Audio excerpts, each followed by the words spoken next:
Всем привет и добро пожаловать в мой новый цикл программ. Наш плейлист называется «Женщины в искусстве», и в нем мы будем оценивать и обсуждать шедевры сквозь призму взгляда самих женщин-художниц. Им пришлось невероятно тяжело, но они справились блестяще, а их искусство – это нечто потрясающее. Сегодня мы поговорим о том, как правильно понимать знаменитый шедевр «Юдиф, обезглавливающая Алаферна». Этот классический библейский сюжет писали многие мастера, но сегодня мы подробно разберем именно работу Артемизии Джентилески. Чтобы по-настоящему прочувствовать эту картину, нужно сначала понять саму художницу. Артемизия была первой признанной женщиной-мастером в истории европейского искусства. Но в то же время ей пришлось столкнуться с предрассудками и несправедливостью своей эпохи. Через какую боль ей пришлось пройти? Почему она решила вершить месть на своих полотнах и посвятила всю жизнь творчеству, обличающему насилие над женщинами? Ее история начинается в Риме в 1610 году. Это было время, когда искусство барокко только зарождалось. Летом 18 июля 1610 года скончался один из главных отцов этого стиля – Караваджо. В те годы Караваджо был невероятно популярен. И хотя сам он ушел из жизни, оставленное им наследство породило в Риме мощное художественное течение – караваджизм. Спрос на произведения искусства со стороны церкви и знати стремительно рос. Если бы вы прошлись в то время по римским улицам, то и дело натыкались бы на художников, спешащих куда-то со своими картинами. Они направлялись в церкви, монастыри и загородные виллы аристократов, чтобы писать фрески или выполнять заказы. И каждый из них мечтал стать следующим Караваджо. Но если вы родились женщиной, увы, эти возможности были не для вас. Единственное, что вы могли делать в художественной мастерской, это позировать в качестве модели. Если хотелось продвинуться чуть дальше, можно было стать помощницей и растирать краски.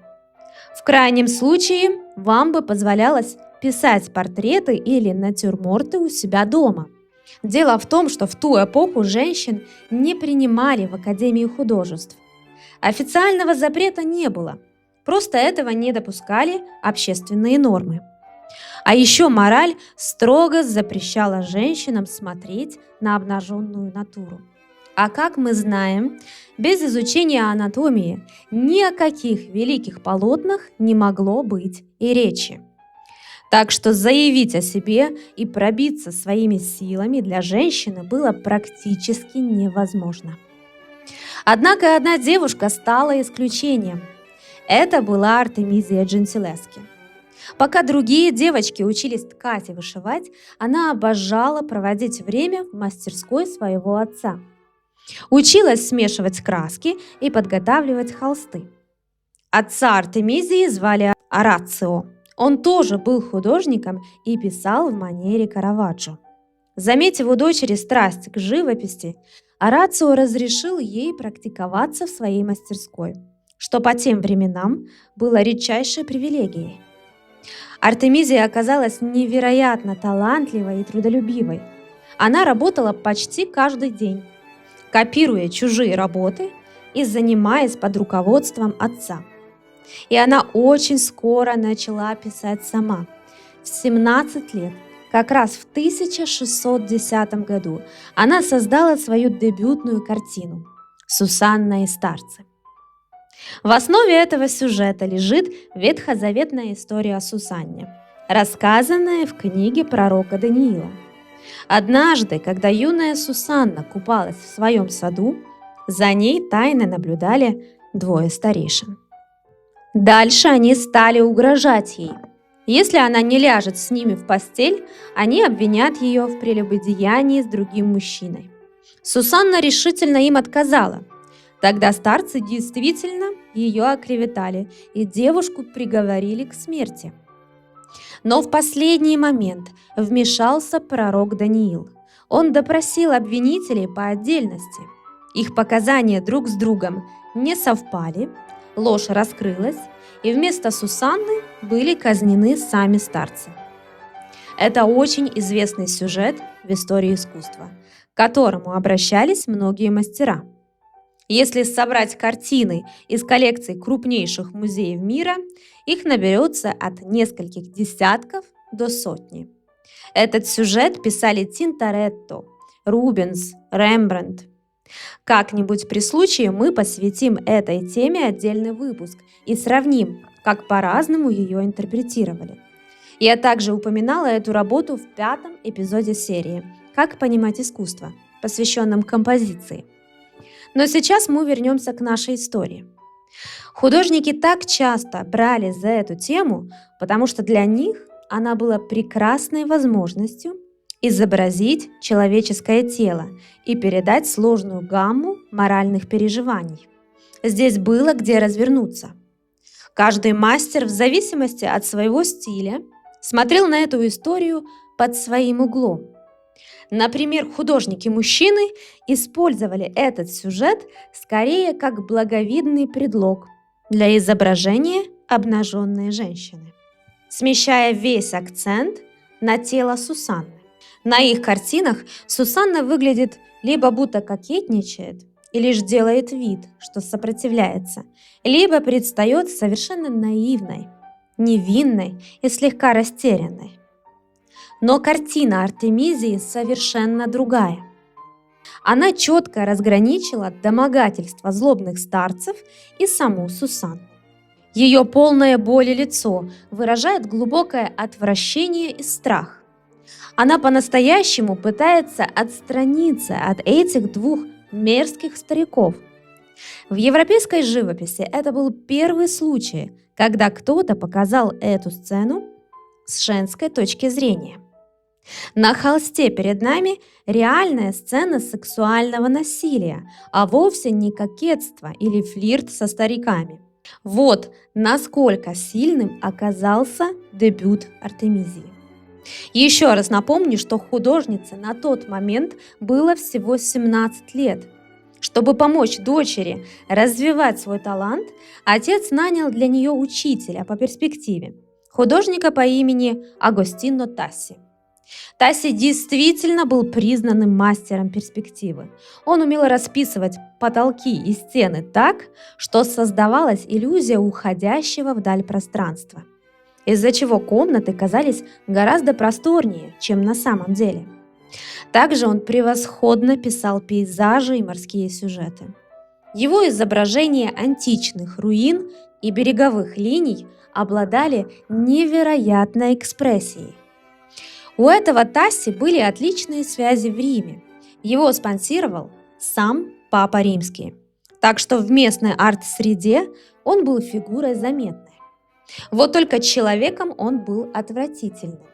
Мало того, что отличался похотливостью, так еще и привлекался за наемное убийство. Когда Тасси только начал обучать Артемизию, он вел себя вполне пристойно, но очень скоро начал домогаться девушку. В один из майских дней 1611 года, поймав момент, когда Орацио не было дома, Тасси ворвался в мастерскую Артемизии и изнасиловал ее. Из дошедших до нас судебных протоколов мы знаем, что Артемизия отчаянно сопротивлялась. Она пыталась прорваться к двери и в пылу борьбы даже полоснула Тасси по лицу художественным мастихином. Однако силы были слишком неравны. Тасси повалил ее на пол, да так сильно, что она ударилась головой о деревянные доски. Но самое отвратительное случилось потом. Чтобы заставить Артемизию молчать, Тасси стал угрожать ей. «Если это всплывет наружу, твоя репутация будет уничтожена. Но я женюсь на тебе, и брак спасет твое честное имя». Действительно, для девушки той эпохи потеря девственности до брака неважно, добровольно это произошло или в результате насилия, означало несмываемый позор. Оскверненная девушка не могла выйти замуж и становилась клеймом на всей семье. Чтобы замять подобный скандал, многие семьи того времени просто запирали дочерей или навсегда отправляли в монастырь, обрекая на пожизненное заточение. Артемизия поверила обещаниям Таси. Собственно, у нее просто не было другого выбора. Чтобы спасти свою честь и репутацию семьи, ей пришлось ухватиться за эту соломинку. Однако вскоре она поняла, что все обещания Таси – наглая ложь, и во всем призналась отцу. Орацио пришел в ярость и подал на насильника в суд. В любые времена жертвы насилия неохотно идут в суд, и их можно понять. Сам судебный процесс превращается для них в тяжелейшую повторную травму. Ведь их заставляют снова и снова во всех деталях воспроизводить пережитый кошмар.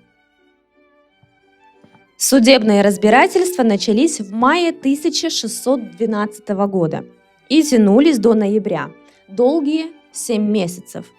И то, через что Артемизии пришлось пройти за это время, кажется даже более жутким и абсурдным, чем само насилие.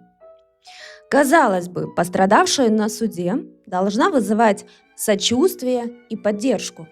Но здесь все было с точностью до наоборот. Суд интересовал не столько сам факт преступления Тасси, сколько вопрос, не является ли Артемизия девицей легкого поведения. Тасси и его адвокаты развернули против нее грязную кампанию. Они наняли лжесвидетелей, которые заявляли, будто Артемизия давно вела распутную жизнь и сама соблазняла мужчин. Расчет был предельно прост. Если убедить судью, что заявительница блудница, то состав преступления исчезнет. Нет никакого насилия, есть лишь обычная сделка или прелюбодеяние. Чтобы проверить показания Артемизии, суд применил варварскую пытку – тиски для пальцев. Это изощренное истязание. Пальцы жертвы обматывали тонкими шнурами, которые затем затягивали с помощью специальных деревянных палочек. По мере натяжения веревки врезались глубоко в плоть, дробя суставы и ломая кости. Логика правосудия поражает своим цинизмом. Считалось, что если обвиняемая выдержит эту нечеловеческую боль и не откажется от своих слов, значит, она говорит правду. В судебных протоколах зафиксирован этот страшный момент. Корчась от невыносимой боли под затягивающимися шнурами, Артемизия не сдалась. Она лишь повторяла снова и снова: «Это правда. Все, что я говорю, правда». Тут невольно задаешься вопросом: почему пытали жертву, а не главного подозреваемого? Меня это тоже поразило, и изучив исторические материалы, я поняла. В Европе того времени женщина была почти бесправна. Ее показания в суде вызывали глубокое недоверие и почти всегда требовали дополнительных подтверждений. В итоге Артемизия все-таки выиграла этот суд. Тасси в качестве приговора изгнали из Рима, но у него были слишком влиятельные покровители, поэтому приговор остался лишь на бумаге. Его привычная жизнь никак не изменилась. Он по-прежнему получал дорогие заказы от знати и церкви. А спустя годы в его мастерской начинал свой путь будущий великий пейзажист Клод Лорен. Для самой же Артемизии этот процесс имел колоссальные последствия. Она пережила надругательство, подверглась пыткам, ее репутация была растоптана, а на руках осталась лишь формальная победа – бумажка, которая ничего не изменила. Буквально через несколько дней после окончания суда Орацио успешно выдал дочь замуж за малоизвестного флорентийского художника и отправил во Флоренцию. Обычный человек после пережитого мог бы сломаться, замкнуться в себе или избегать контакта с миром. Но Артемизия, оказавшись во Флоренции, направила часть своего ужасного жизненного опыта в творчество. Она создала свой уникальный шедевр – картину «Юдиф, обезглавливающая Олаферна». Это еще один известный ветхозаветный сюжет. Олаферн – ассирийский полководец, осадивший иудейский город. Юдиф – молодая, умная и отважная вдова из этого города.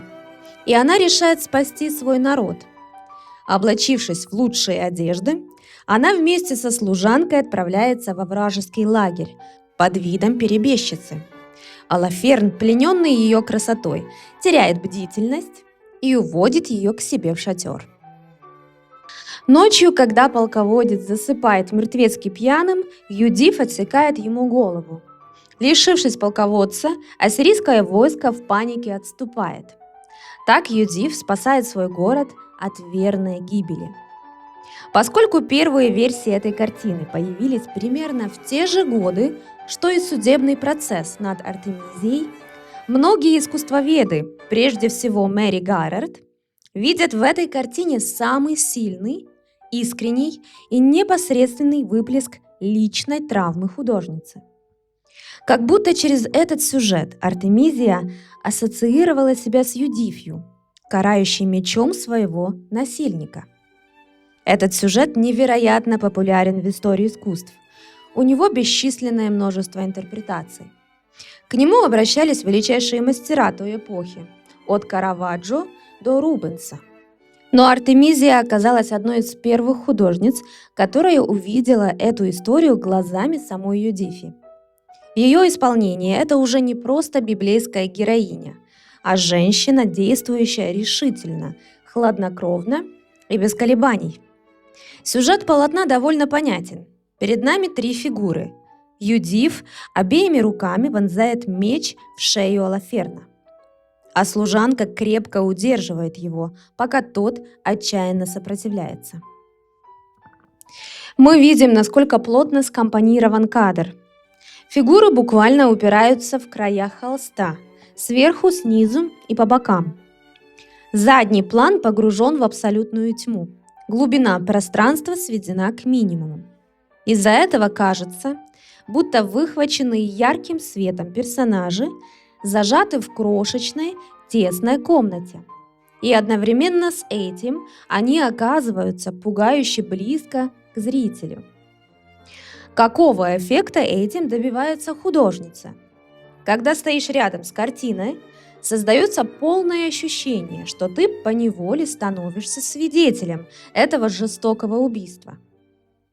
Кажется, будто фонтаны крови, бьющие из перерезаемой шеи, вот-вот брызнут прямо на тебя. Эффект присутствия просто колоссальный. Этот художественный прием эпохи барокко, когда фон темный, а фигуры ярко освещены, создавая резкий контраст света и тени, ввел в моду Караваджо. Но если у других последователей Караваджо этот контраст работал над драматизмом или подчеркивал божественную святость, то у Артемизии он служит для максимального заземления, делая сцену пугающе реалистичной и жестокой. Центр картины напоминает операционный стол под безжалостным светом ламп. Этот направленный свет делает видимым каждое усилие. Напряженные руки Юдифы, тяжесть сопротивляющегося тела Олаферна, движение меча, разрезающего плоть. Насилие здесь перестает быть символом. Оно становится почти физически ощутимым. Вся композиция держится на мощных диагоналях. Тело Олаферна расположено под углом. Взгляд Юдифы, ее поза и линия ее рук пересекают его тело, образуя встречную диагональ. Движение рук служанки и ее взгляд направлены строго к месту борьбы, и точка пересечения всех этих трех силовых линий приходится как раз на центр картины, туда, где лезвие режет шею. Поэтому, когда вы смотрите на полотно, ваш взгляд подсознательно приковывается к эпицентру конфликта, к этому кровавому и жестокому узлу. Артемизия выбирает именно кульминационный момент, сам процесс отсечения головы. Большинство художников избегали такой натуралистичности.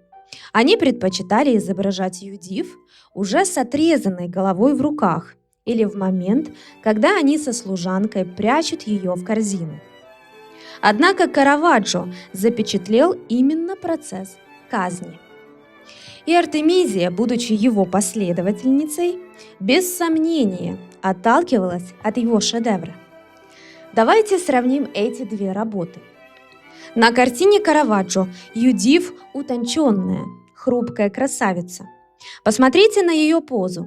Она стоит прямо, даже слегка отпрянув назад. Ее брови брезгливо сдвинуты. На лице читается отвращение. Она держит меч правой рукой и наносит удар сверху вниз. Вы можете сами попробовать повторить это движение. Если резать под таким углом, вы поймете, что в удар невозможно вложить силу. Вся сцена Караваджо кажется изящной фантазией мужчины о прекрасной убийце. Это красиво, но малоубедительно. А теперь взгляните на версию Артемизии. Даже если не брать в расчет позу, посмотрите на руки Юдифы. Они заметно мощнее, крепче и мускулистее, чем в версии Караваджо. Сразу видно, что в этих руках достаточно силы, чтобы довести дело до конца. Ее служанка к тому же высоко засучила рукава.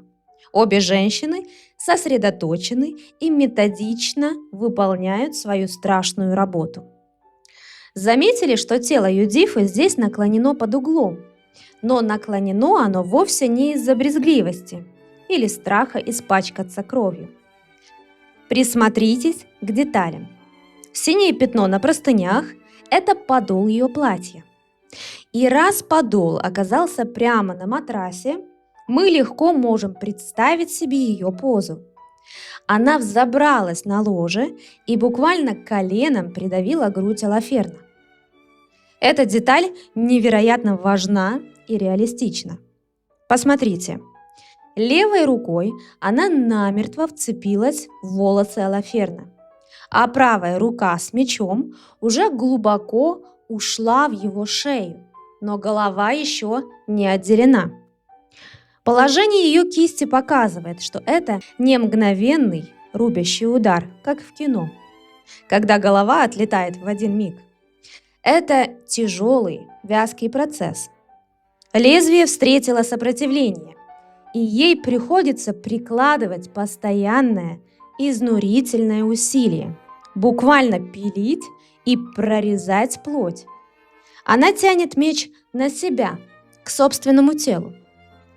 Чтобы массивное тело Алаферна при этом не поползло вслед за оружием в ее сторону, она упирается ему в грудь коленом.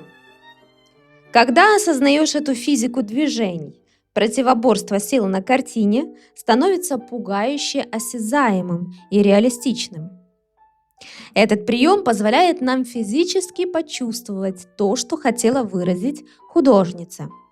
Титаническую силу, отвагу и непреклонность женщины, которая, будучи слабее физически, восстает против сильного агрессора. Именно эти черты делают версию Артемизии одной из самых радикальных и психологически убедительных интерпретаций этого сюжета в европейском искусстве. Во многих более ранних произведениях, написанных художниками-мужчинами, Юдиф прежде всего остается воплощением красоты и добродетели, даже в момент убийства. Но Артемизия сделала этот кровавый, тяжелый и грязный процесс ошеломляющим подлинным.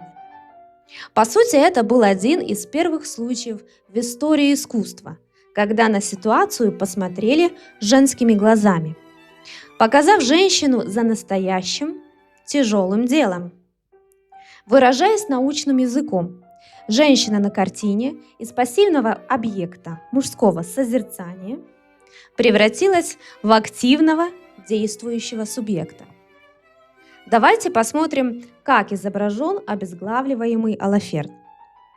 На картинах других художников он либо уже мертв, либо затихает, почти не сопротивляясь. То есть его сопротивление играет второстепенную роль. Например, у Караваджо Алаферн резко выгибается, кричит и пытается подняться. Однако основное внимание у художника сосредоточено на психологическом состоянии Юдифы.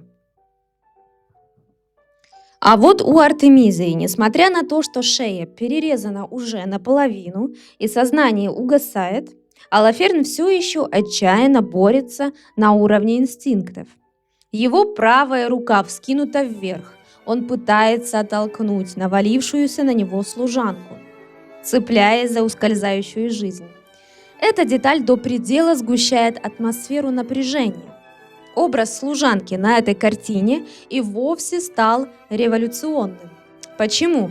Давайте сначала вспомним, какими их изображали другие мастера. Практически у всех художников служанка – это безмолвный статист, который просто держит корзину или мешок, готовый принять отрезанную голову. Она отвечает лишь за уборку после убийства. А в самой схватке ее роль ничтожна. К тому же чаще всего ее писали глубокой старухой, чтобы на контрасте подчеркнуть цветущую красоту Юдиф. Артемизия одной из первых превратила служанку из пассивной свидетельницы в активную участницу убийства. Более того, вместо традиционной пожилой служанки она изображает молодую и физически сильную женщину. Эта служанка навалилась всем телом на Алаферна, весом подавляя его сопротивление, а ее руки мертвой хваткой удерживают его левую руку, не давая ему вырваться. Традиционно главным действующим лицом этого сюжета считалась сама Юдиф. Служанке отводилась лишь вспомогательная роль, но в интерпретации Артемизии сцена превращается в сплоченное сотрудничество двух женщин.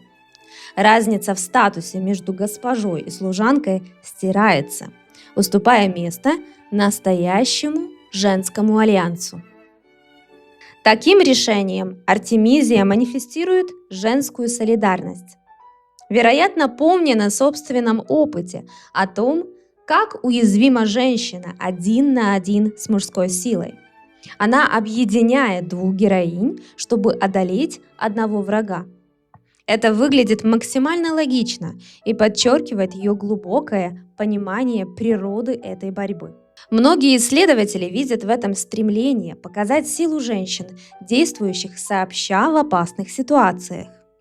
Когда смотришь на картину целиком, видишь не просто библейскую сцену, а женщину, вершащую на холсте героический акт возмездия.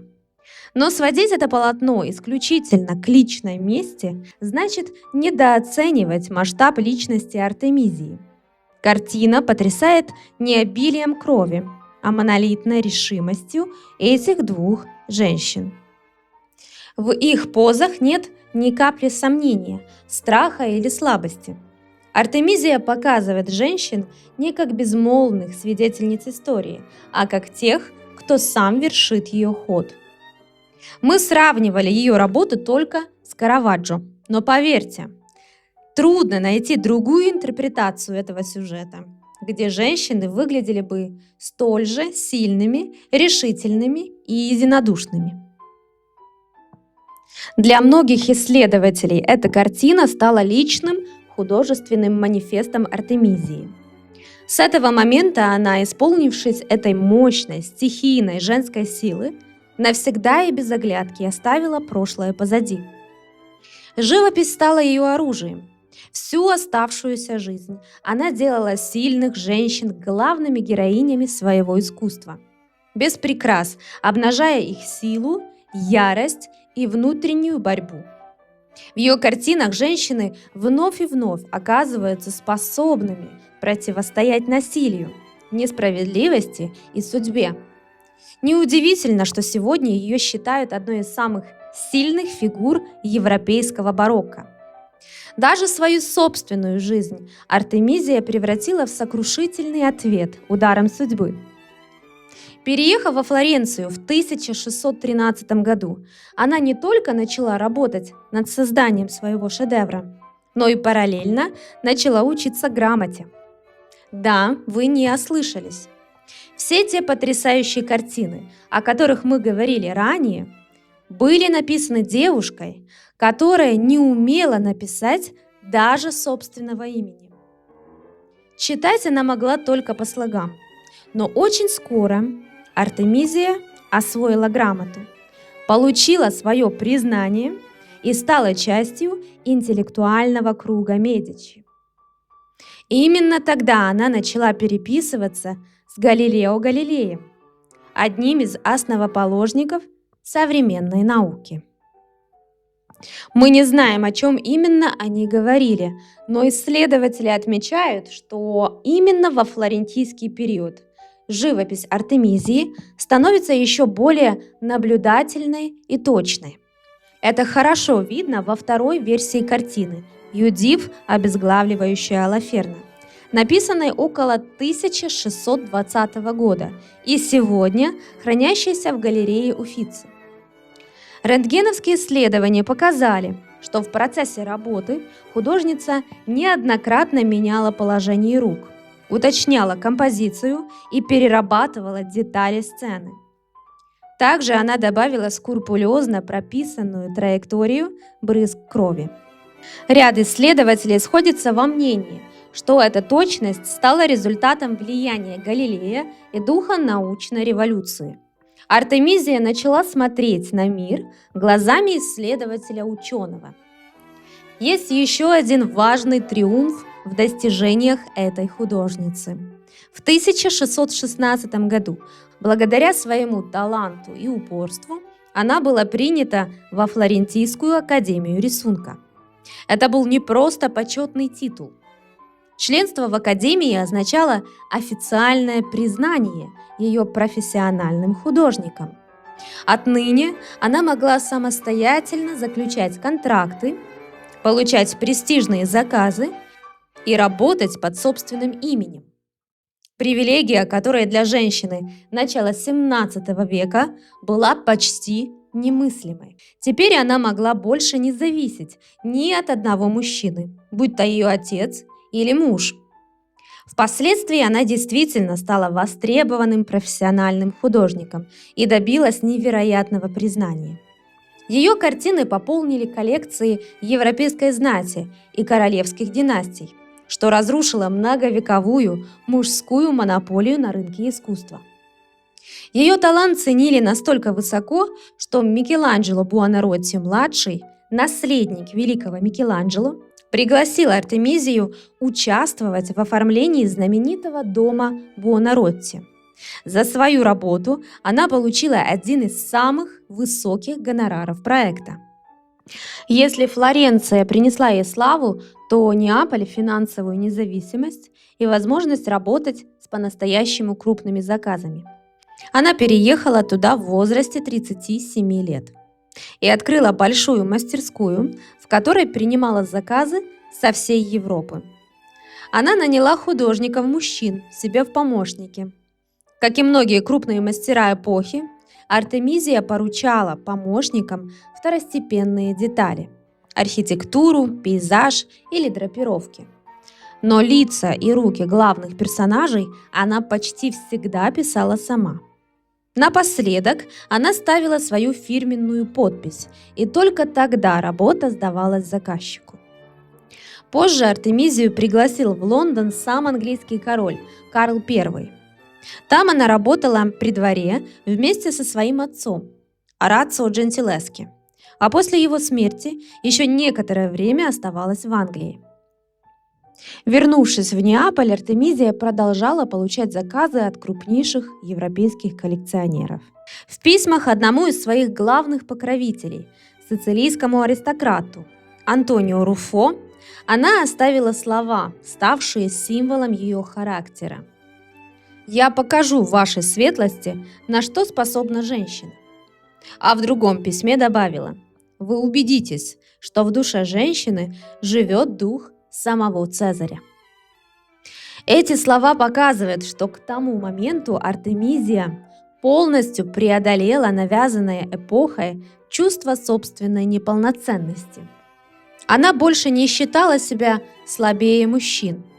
Напротив, она открыто заявляла, что в женщине может жить тот же дух величия, мужества и решимости, который современники связывали с образом Цезаря. Эта железобетонная уверенность питалась ее редким талантом и каждой новой победой в схватке с судьбой. И все же победить само время ей не удалось. Вскоре после ее смерти имя Артемизии постепенно оказалось в тени. Лишь во второй половине XX века, благодаря исследованиям искусствоведов, прежде всего Мэри Гаррард, ее творчество вновь заняло заслуженное место в истории искусства. Все потому, что в прежнем патриархальном мире искусства для женщин просто не было места. Арт-дилеры, желая продать ее картины подороже, замазывали ее автографы и выдавали ее шедевры за работы ее отца – Орацио или даже Караваджо. Полотно «Давид и Голиаф» на протяжении сотен лет приписывали кисти известного мастера-мужчины Джованни Франческо Гверьери. И только в 2020 году, во время реставрации, очищая холст от вековой пыли и чужих мазков, на лезвии меча обнаружили крошечную надпись. Там стояло ее имя – Артемизия. В 2019 году ее картину «Лукреции» выставили на аукцион с предварительной оценкой в 800 тысяч евро, а в итоге продали за рекордные 4,8 миллиона. Это наглядно доказывает, что современные коллекционеры наконец осознали ее исключительное место в истории искусств. В глазах современных исследователей она не просто один из ключевых живописцев эпохи барокко, но и основоположница феминизма в искусстве, вечный символ женской силы и творческой независимости. Сегодня женщины все еще сталкиваются с дискриминацией в карьере, гендерными предрассудками и даже насилием. Но Артемизия всей своей жизнью показала нам, ничто не способно сломить вас или определять за вас, кем вам быть. Своим талантом, своими достижениями и даже своей яркой жизнью вы можете доказать миру, что вы не сдаетесь и способны пойти гораздо дальше. И, наконец, давайте снова вернемся к картине «Юдиф, обезглавливающая Алаферна». Мне кажется, что меч, который Артемизия вложила в руку Юдифы, срубает не просто голову врага. Он навсегда перерубает невидимое ярмо, которое ее эпоха пыталась набросить на женские шеи. Вглядываясь в эту картину, я чувствую глубокое сострадание к Артемизии, как женщине далекого прошлого. Но куда больше во мне радости и гордости. Ведь как бы ни были несправедливы законы и мораль старого общества, им все-таки не удалось заглушить этот колоссальный прорывной талант. Похоже, уникальный женский взгляд на вещи, ее невероятная психологическая глубина, стойкость и художественная смелость – это дар, который заставил содрогнуться весь патриархальный мир. И мне остается лишь восхищенно воскликнуть: Артемизия, ты просто невероятна! Если вам понравилось это видео, подписывайтесь на наш канал. А если хотите погрузиться в мир искусства еще глубже, вступайте в наш закрытый телеграм-клуб. Все ссылки вы найдете в описании под этим видео. И до встречи в следующем выпуске.